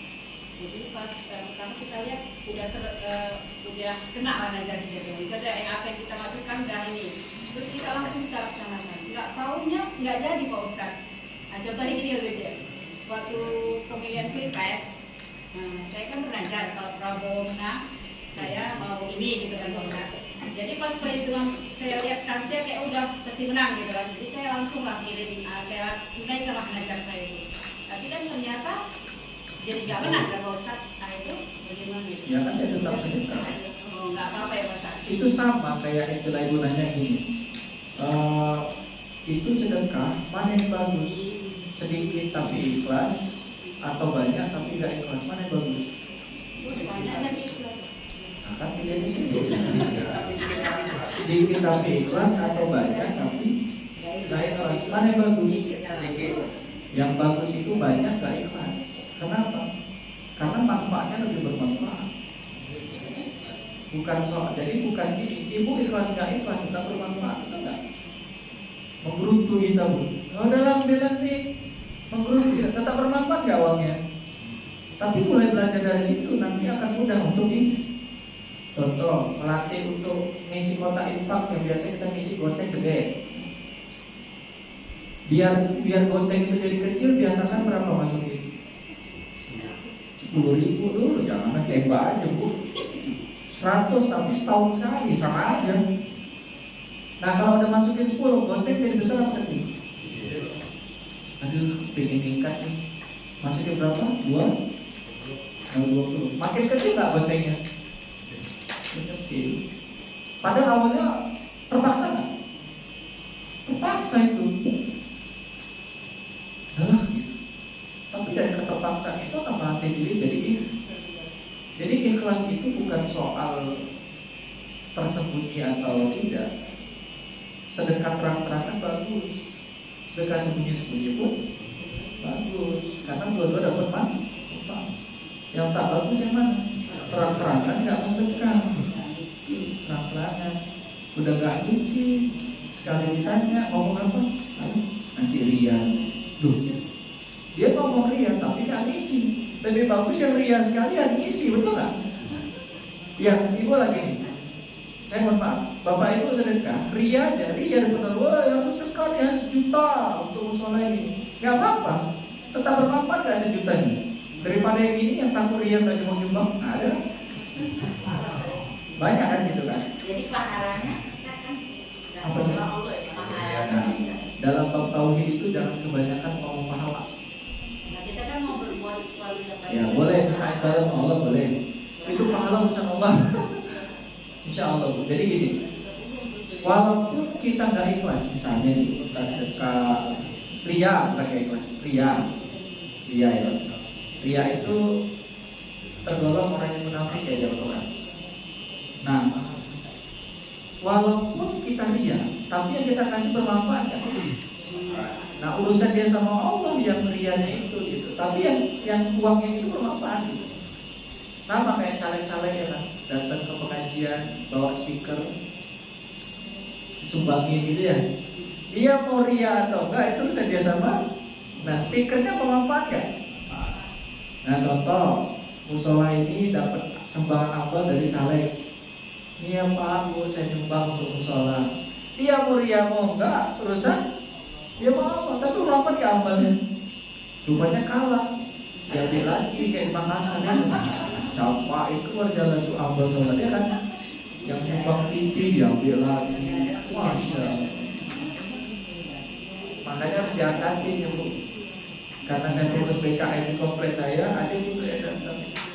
Saya belak-belakan, mohon maaf kalau silaturahmi kami terima, tapi mohon maaf sekali. Untuk suara kami nggak berani jamin karena setiap orang punya pilihan masing-masing. Diam ya. Dia pun menyumbang gini Bu. Sudah kena apa? Skakbat luar. Sampai gitu. Untuk pilihan jangan paksa kami memilih. Kalau mau nyumbang coba aja. Kan malu kalau nggak jadi kan. Tetap nyumbang ada. Tapi kita udah buat akad di depan. Tidak ada unsur paksaan. Terus campingnya kalau buka saya.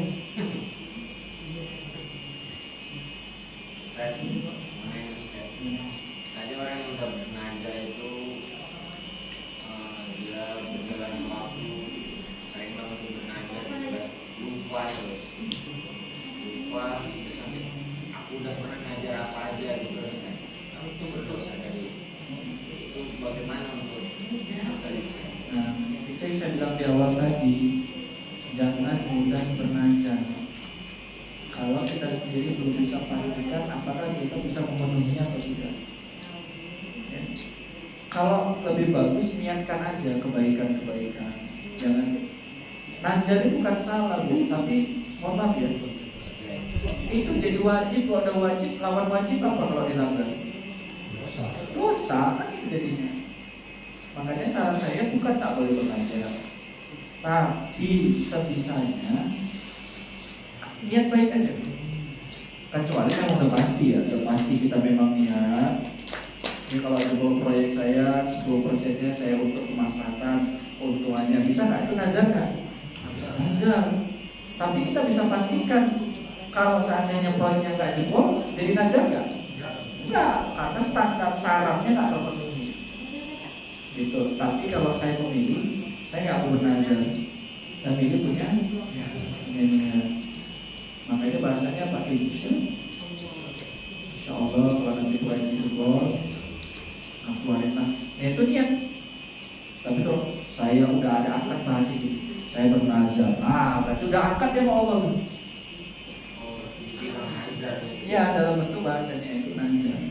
Nah, yang membuat sesuatu itu menjadi hukum ketika ada akad. Jinah berhubungan jinah. Tapi menjadi ibadah kalau ada apa? Ada akad kan? Barang orang haram. Tapi ketika ada akad antara yang punya barang dengan orang yang mengambil menerima, ada akad jual beli jadi halal kan? Halal. Jadi itu akad Islam sangat mengatur sekali tentang akad dalam Islam.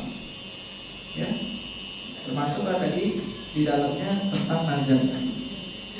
Jadi jangan nazar itu akad sama Allah. Hati-hati. Tapi kalau sholat akad atau enggak? Wajib banget. Jangan lagi nanti kalau aku proyek jebol rajin aku sholat. Kalau mau jebol nggak jebol kita wajib sholat. Kucluk. Niatnya bagus pula. Nanti aku taubat lah kalau aku jebol proyek. Liar namanya. Masa nunggu proyek jebol baru taubat? Paham nggak maksudnya? Nah itu beda. Namanya kewajiban tuh nggak usah dinajarin. Memang udah wajib kirain wajib kiat dari sononya. Ya. Puasa Ramadan. Nanti aku taubat puasa. Jangan. Itu memang udah wajib. Itu bukan najar. Itu memang wajib. Mau najar mau nggak tetap wajib. Oke? Mana lagi mau doa menyanyi? Amin. Dia di mana? Tanggung ya Pak. Tanggung ya. Oke. Kalau sudah jam 21.45. Itu juga kayaknya anak-anak masih. Baik ya Bapak Ibu, izin kita berdoa kepada Allah Subhanahu. Yang masih punya atau apa silakan ya Pak. Kita beristighfar kepada Allah dengan istighfar terbaik. Astagfirullahaladzim. Astagfirullahaladzim. Astagfirullahaladzim. La ilaha illa wa atubu ilaih. A'udzu billahi minasyaitonir rajim. Bismillahirrahmanirrahim. Alhamdulillahi rabbil alamin. Wassalatu wassalamu ala asyrafil anbiya'i wal mursalin wa ala alihi wa ashabihi ajma'in. Ya Rahman ya Rahim ya Karim ya Mujibas sa'ilin ya Rabbal alamin. Duhai Allah, Engkau Maha Tahu, Engkau Maha Menatap, Engkau Maha Melihat ya Allah. Tak ada satupun yang tersembunyi dari apapun yang mampu kami sembunyikan di hadapan-Mu. Allah ya Rabbi, Engkau menatap kami sejauh apapun kami memandang masih terbatas, tapi Engkau tahu segala dalam qalbu ini ya Allah. Hati yang kadang mengeluh, hati yang kurang bersyukur, hati yang sering kecewa kepada-Mu ya Allah. Bahkan hati yang terganggu keikhlasan ya Allah menjadi hamba-Mu yang tak ikhlas. Hati yang terkadang iri dan dengki, berbuat kebaikan muncul ria ya Allah. Bahkan berbuat amalan muncul rasa uzur di hadapan orang lain ya Allah. Maka semuanya yang kami lakukan adalah maksiat qalbu di hadapan-Mu. Maka ampunkanlah dosa dan khilaf kami. Ampunilah salah kami ya Allah. Ampuni kegagalan kami memahami maunya Engkau ya Allah. Karena kami terlalu sibuk dengan maunya diri ya Allah. Wahai Allah ya Rabbi, Engkau bimbing hati ini ya Allah. Bimbing langkah ini ya Allah. Engkau bimbing jiwa ini ya Allah. Karena kami ingin jadi orang baik. Kami ingin menjadi hamba yang terbaik. Walaupun kami sadar siapa diri kami di hadapan. Kamilah hamba yang lebih banyak lalai daripada khusyuk. Hamba yang sering angkuh daripada patuh. Hamba yang lebih sering berdosa daripada beramal. Hamba yang lebih mudah untuk bermaksiat daripada taatnya ya Allah. Tapi Engkau Maha Baik ya Allah. Engkau masih mengizinkan kebaikan itu hadir pada diri ini. Engkau masih menutupi segala aib dalam diri ini ya Allah. Dan Engkau masih mudahkan kami beribadah kepada-Mu. Bukan karena kehebatan diri, tapi karena Engkau memberikan jalan kemudahan ya Allah. Rabbana atina fid dunya hasanah wa fil akhirati hasanah wa qina adzabannar. Sallallahu wasallam alaihi walhamdulillahi rabbil alamin. Barakallahu fikum jami'an. Assalamualaikum warahmatullahi wabarakatuh. Waalaikumsalam.